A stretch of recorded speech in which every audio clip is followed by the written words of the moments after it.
talking recruiting, we get to that now, and 5 recruiting targets to keep an eye on.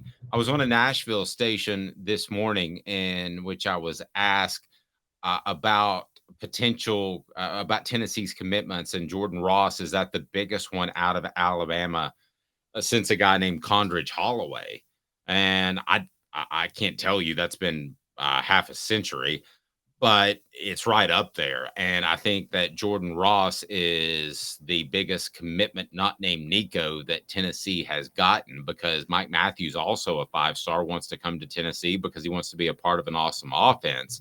And who can blame him for that? Um, but that's a huge get. Don't get me wrong.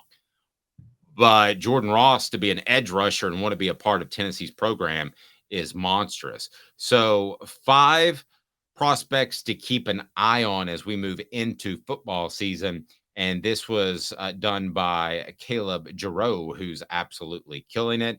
Let's count them down. Let's start with number 5, another edge rusher, Cameron Fountain of Youth. Probably the longest shot, according to Giroux, on this list.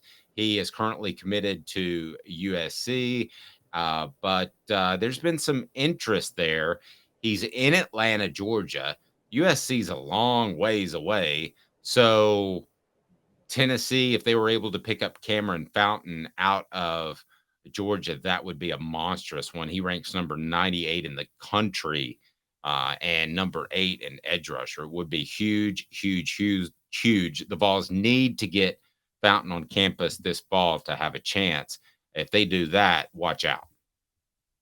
Yeah, Cameron Fountain is. I think there's a very good chance because it doesn't seem like he's taken a lot of visits yet. So if he's able to get to Knoxville and see campus, I mean, if it's about the visits, I mean, Dave, let's call it what it is. Knoxville's a way better environment than USC in football. It just is. Now living in LA, the girls, the beach. I mean, okay, that I can't argue with that, but just the actual football environment.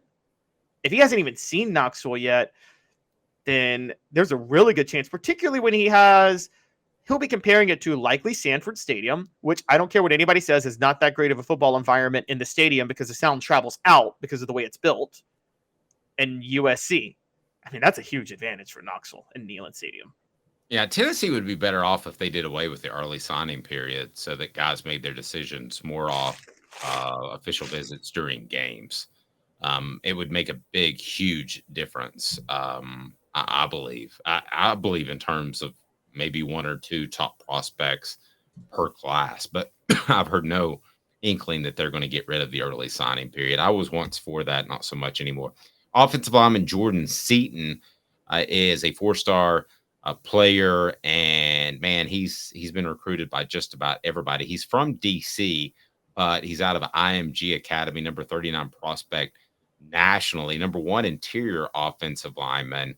These are the type of guys. That's the type of guy that Kirby Smart said when he got to Georgia that Georgia had to get. And these are the type of guys, along with the Jordan Rosses of the world, that Tennessee has to get. The big athletic guys, not just the big or athletic guys. This would be huge for the Vols. Jordan Seaton. I'm going to move on to Danny Okoye. It's been popping up a lot more recently, according to Caleb Giroux. He ranks as the number 152 prospect in the nation, number 10 edge rusher. Here's my thinking with edge rushers: get as many as you can, see if they pan out, and boot them to the transfer portal if they don't. So go get him if you can. 6'4", 241 pounds. Will officially visit Tennessee at the end of September. Plans to announce his decision soon after. I think the Vols should feel pretty good about where they stand with Okoye. Yes, and for a little bit of history, Dave, you probably remember Tennessee used to have a pretty, not like great, but okay pipeline with some Tulsa kids back in the day. I think Marcus Nash and Robert Meacham both came out of Tulsa.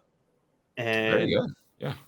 And so, yeah, Okoye would be a good pickup. And I've said this for a while. Edge rusher, regardless of what you think of Tennessee's defense, edge rusher is appealing. Or it's appealing to edge rushers because you're going to get a lot of chances to pick up stats and pick up sacks and rack up numbers. I mean, that's the one thing that is a saving grace. It's not as much of a selling point for an inside linebacker or a defensive back, But for an edge rusher, you know you're going to get a lot of chances at sacks if you go to Tennessee.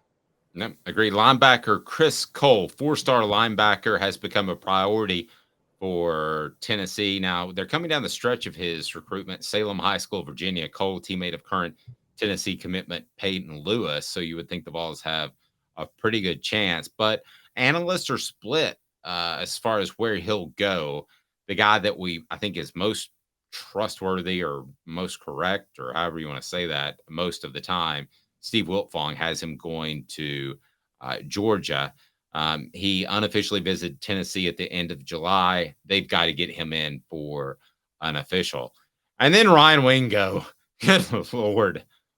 We've said Ryan Wingo's name on this program almost as much as, and Travis, I'm going to go ahead and do this to make you happy, as Nico Ia Male Aba.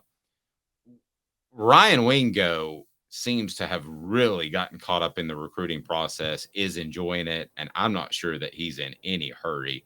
Georgia and Missouri both heavily involved in his recruitment.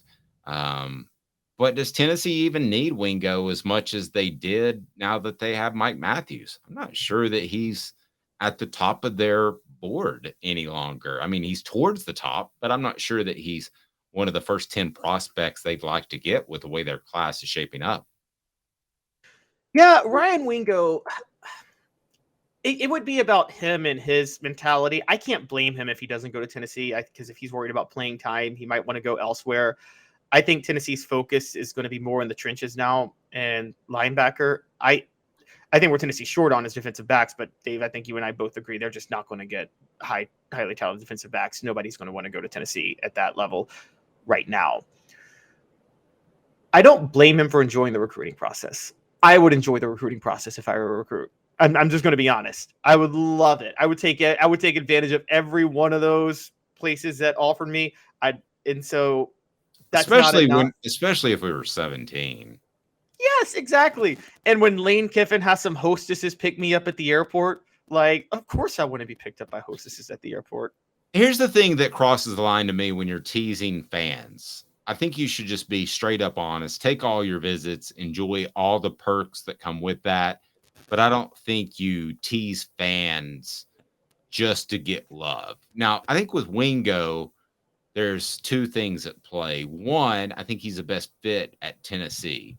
Two, and I'm going to write a column about this, the Williams Winery story, is that in Missouri, Eli Drinkwitz, excuse me, is allowed to is allowed to sit in on meetings with the NIL collectives and the prospects. That's a state law in Missouri that was passed 2 days before Winery committed to Missouri. So that law's got to change.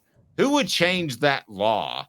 Caleb, you and I will discuss it because I'm going to write a call out column likely today because that law needs to change because you're not going to get any federal legislation anytime soon from Congress. In case you're not aware, they've got a lot of things going on. So I just don't think you're going to get help from Congress anytime soon.